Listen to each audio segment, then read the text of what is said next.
Bapak dan Ibu yang kami hormati, terima kasih Pak Koco atas kesempatan yang diberikan kepada saya Ditjen Bina Pemdes untuk diskusi terkait masalah aset desa. Mungkin kami izin buka screen Pak, bahwa aset desa adalah barang milik desa yang berasal dari kekayaan asli desa, dibeli atau diperoleh atas beban anggaran pendapatan dan belanja desa atau perolehan lainnya yang sah. Itu pengertiannya dulu. Kita harus sepakat bahwa aset desa adalah barang milik desa.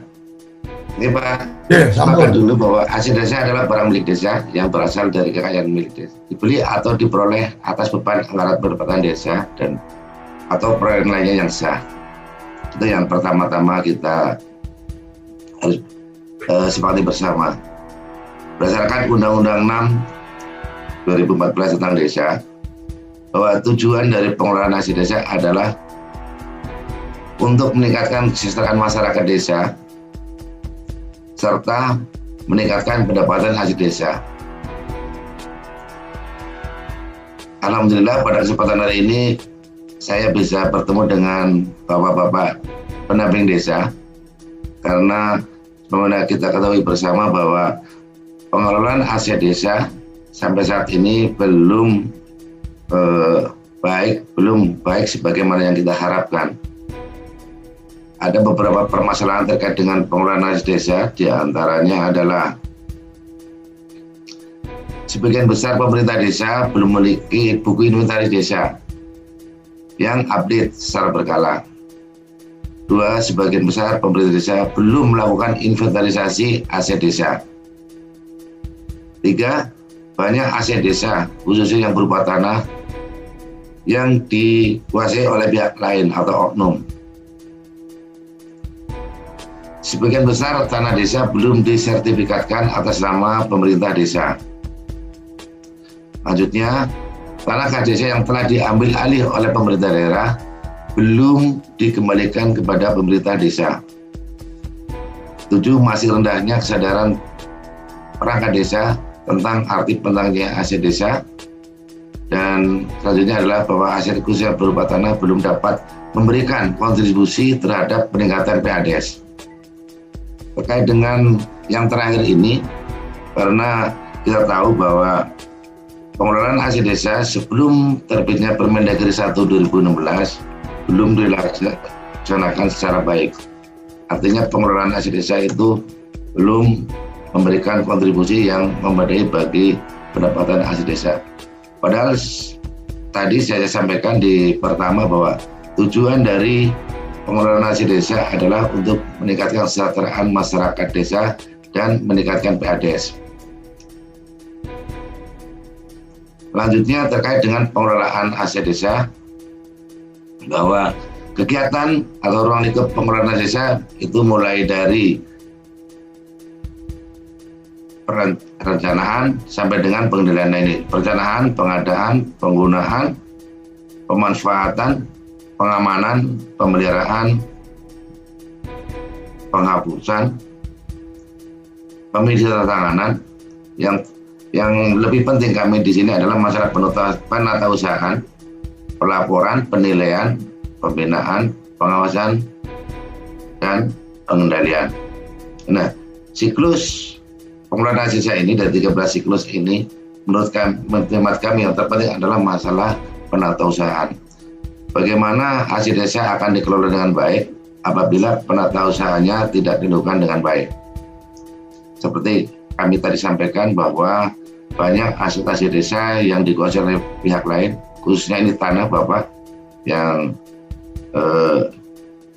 karena penatausahaan yang kurang tertib, di desa tidak ada daftar inventaris asetnya, sehingga apabila aset itu tidak dikelola dengan baik maka akan ada masalah di kemudian hari.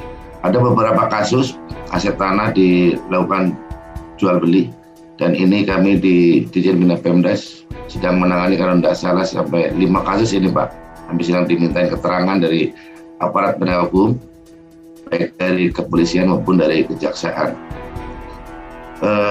Beberapa bulan lalu, sekarang nggak salah bulan Maret, kami sudah membuat surat edaran kepada pemerintah daerah, kabupaten, kota untuk membantu pemerintah desa melakukan inventarisasi aset desa.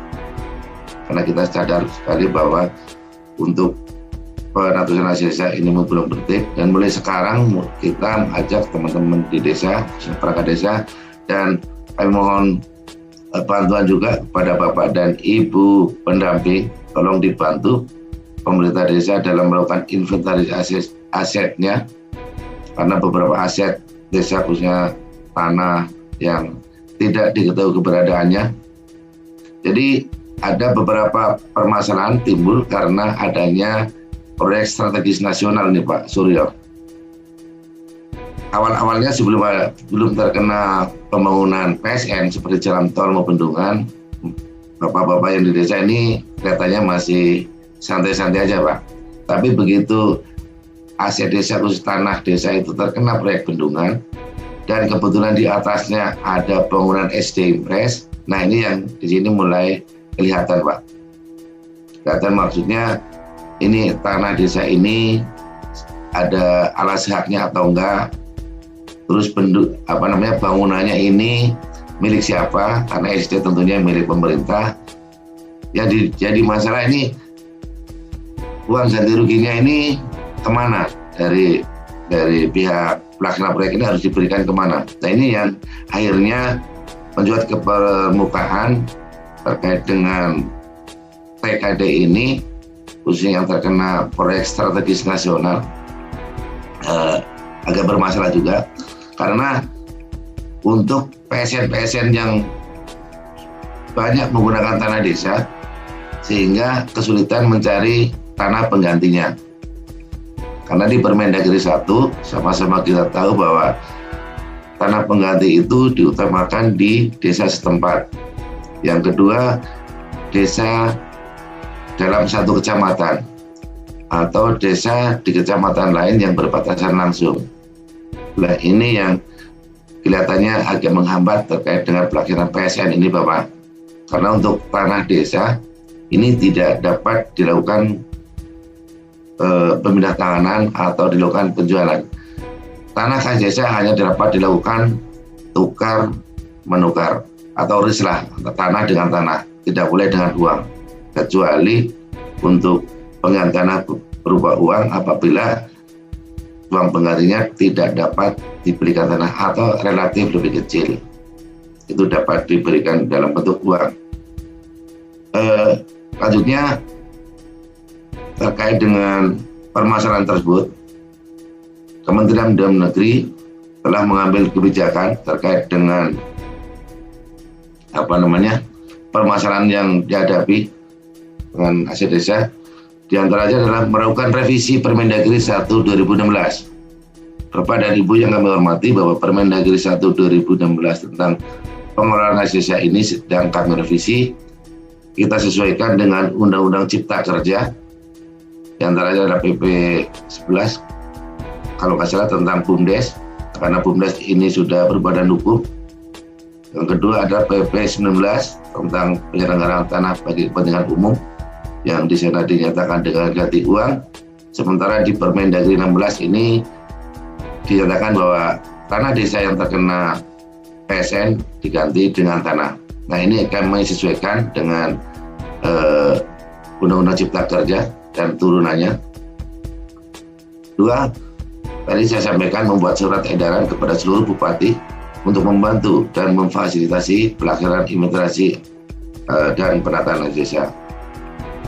Yang ketiga adalah kami telah menyiapkan alat bantu berupa aplikasi Sipades 2.0 yang sudah online, dan mungkin teman-teman di desa juga belum menerapkan semua Pak, karena ini harus melalui beberapa prosedur.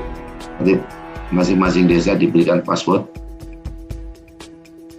Jadi terkait dengan pengelolaan desa ini, kita yang sepakat pertama adalah bahwa pengelolaan desa bertujuan untuk meningkatkan kesejahteraan masyarakat desa serta meningkatkan pendapatan asli desa.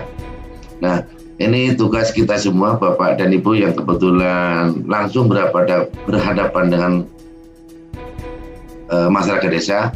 Kami mohon bantuannya untuk membantu mengawasi pengelolaan hasil desa, karena tadi saya sampaikan bahwa banyak sekali permasalahan terkait dengan hasil desa di daerah-daerah. Mungkin sementara itu Pak Suryo, nanti kita lebih banyak diskusi karena ini waktunya sangat sempit. Biasanya nanti waktu diskusi juga akan berkurang waktunya. Kalau nanti dalam kesempatan ini Bapak dan Ibu masih belum ada kesempatan untuk berdiskusi, kami siap untuk berdiskusi melalui handphone, melalui WA atau komunikasi yang lain. Nanti nomor kami sudah ada di Pak Suryo, kapanpun akan kita kita jawab permasalahan yang ada di desa. Demikian Pak Suryo, terima kasih.